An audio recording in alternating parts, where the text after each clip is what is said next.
নমস্কার, সোমা পলাশ লাইফস্টাইলে আপনাদের সকলকে জানাই সাদর আমন্ত্রণ। আশা করি সকলেই ভালো আছেন আর সুস্থ আছেন। আজকে চলে এসেছি নতুন আর একটা ভিডিও নিয়ে। আশা করি আপনাদের সকলেরই ভালো লাগবে। এই যে সকালে চা নিয়ে চলে এসেছি, আর চা আর বিস্কুট। আর আপনাদের দাদাভাই খাবে পান্তা ভাত, সেজন্য সকাল আর রান্না নেই। আর ওর জন্য আলু সিদ্ধ দিয়ে দিয়েছি, ও পান্তা ভাতটা খেয়ে নেবে। তারপরে আমরা যাব পার্লারে আজকে মডেল শ্যুট রয়েছে, সেই জন্য এখানে যাব। ঠিক আছে, তাহলে আমরা চাটা খেয়ে নিই, তারপরে আবার কথা হচ্ছে। এখন এই যে আমরা বেরিয়ে পড়ব স্টুডিওতে যাওয়ার জন্য। আজকে মডেল শ্যুট রয়েছে, ওই জন্যই যাওয়া হবে। আর আপনার দাদাভাই ওইদিকে গেছিলো, একটু ওইদিকে দরজাটা আটকানো হয়েছিল না, তাই ওই পাশ দিয়ে দরজাটা আটকে এলো। আর আজকে কিন্তু বাইরে খুব পরিমাণে রোদ উঠেছে। আর এখন বাজে দুপুর 12টা, আর এখন তো খুবই রোদ, মাথার উপরে পুরো চড়া রোদ রয়েছে এখন। আর এখন আমরা এই যে বেরিয়ে পড়েছি। আর এই ভিতরের রাস্তা দিয়ে তো অতটা রোদ বোঝা যাচ্ছে না, কিন্তু পাকা রাস্তায় গেলে পরে এই পিচের রাস্তাতে তখন রোদটা বোঝা যাচ্ছে। এই যে দেখুন কেমন রোদ রয়েছে, ভীষণ রোদ। আর এই যে আমরা এখন চলেও এসেছি স্টুডিওতে। আর স্টুডিওতে আমরা এসে একটু বসে আছি, আর আমাদের মডেলও চলে এসেছে, আর রন্তু মডেলকে সাজানোও শুরু করে দিয়েছে। ঠিক আছে, তাহলে আপনারাও দেখতে থাকুন কি কি হয়।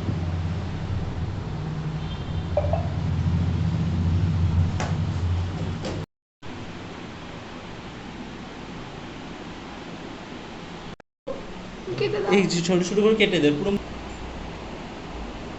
ফটো হয়ে গেছে। বরকে ছাড় দিও না আর সাথে, ঠিক আছে?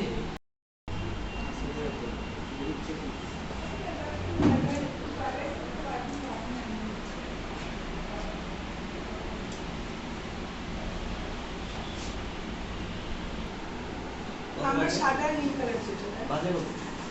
নীল কালার 3টে বাজতে গেছে।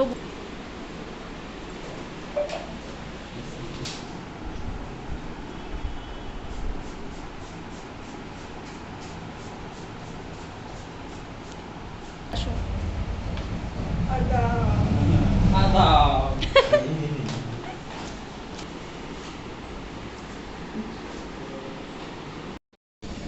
আর এখন আমরা এই যে বেরিয়ে যাচ্ছি। আমার শরীরটা একটু খারাপ হয়ে পড়েছে, সেই জন্য থাকতে পারছি না, মানে মাথা খুব পরিমাণে যন্ত্রণা করছে আর জ্বর চলে এসেছে। সেই জন্য এই যে আমরা এখন বেরিয়ে পড়েছি। আমি পুরো শুট পর্যন্ত থাকতে পারলাম না, এখনও পুরো সাজানোও হয়নি, তার আগেই আমি বেরিয়ে পড়েছি। আর এখন কিন্তু এই রৌদ্রের মধ্যে দিয়ে যেতে হচ্ছে। আর এই রৌদ্রের কারণের জন্যই আমার এই সমস্যাটা হয়েছে, রৌদ্রের মধ্যে গেছি, এজন্যই জ্বর চলে এসেছে। আর এই যে আমরা বাড়িতে পৌঁছে গেছি, আর আমাদের ওই যে মিঠির ভাত কিন্তু একটা বিড়ালে খেয়ে যাচ্ছে। ও কিন্তু বসে দেখছে, ও কোনো কিছু বলছে না। ও আবার কুকুরের মার খেয়ে বাড়ি চলে আসে, অন্য কুকুরদের, পাড়ার কুকুর থাকে যেই সব, তাদের থেকে। আর আপনাদের দাদাভাই একটু পোজ দিচ্ছে, বলছে কি আমি চশমাটা এবার খুলবো, তুমি একটু দেখাবে। পার্লার থেকে বাড়ি আসার পরে আমি আর ভিডিও করতে পারিনি, কারণ আমার শরীরটা পার্লারে বসেই খারাপ হয়েছিল। সেই জন্য বাড়িতে এসে পড়তে এসেছিলো, পড়াতেও পারিনি ঠিক করে, আজকে ছুটি দিয়ে দিয়েছি। এখন একটু যাচ্ছি রান্নাঘরে চা করতে। আর এখন বাজে প্রায় 8:30 মতো, তা ভাবলাম যে একটু চা করি, দেখি ভালো লাগে কিনা।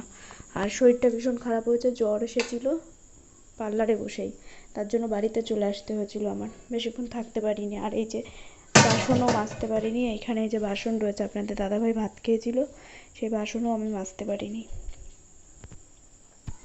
এই যে জল আনতে যাচ্ছি এখন, ফিল্টারে জল থাকে তো সামনের ঘরে, ওখানেই জল আনতে যাচ্ছি। ঠিক আছে, তাহলে আমি চা বানিয়ে নিই, তারপরে আবার পরে আপনাদের সাথে কথা বলবো। কেননা কথা বলতে ভালো লাগছে না, একদম ভিডিও করতে ইচ্ছা করছে না, কেননা শরীরটা একদমই ভালো লাগছে না আজকে। আর কোনো ভিডিও করতে পারিনি, আর আজকে সারাদিনও কোনো ভিডিও করতে পারিনি, আর আজকে কোনো ভিডিও দিইনি আমি।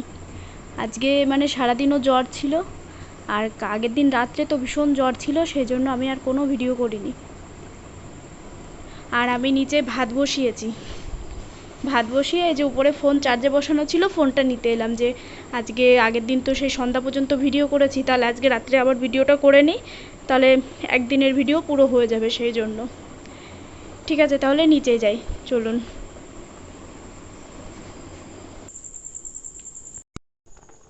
এখানে আমি ভাত বসানো হয়ে গেছে, এসে ভাত বসিয়েছিলাম বললাম যে আগেই, আর এদিকে বাসন রয়েছে, বাসনগুলো মেজে নেব। দুপুরে বাসন মাজা হয়নি, শরীরটা খারাপ ছিল। আর এদিকে আমার বাসন মেজে নেওয়া হয়ে গেছে। এখন আমি এই যে উপরে চলে যাব, ভাতও হয়ে গেছে, বাসনও মেজে নেওয়া হয়ে গেছে। এখন এই যে উপরে চলে যাচ্ছি, রান্নাঘরটাও একটু গুছিয়ে নিয়েছি আর উপরে চলে এসেছি এই যে এখন। আর তাহলে আজকের ভিডিওটা এই পর্যন্তই থাকছে। সকলে ভালো থাকবেন, সুস্থ থাকবেন, আবার দেখা হবে নতুন আরেকটা ভিডিওর সাথে। ধন্যবাদ।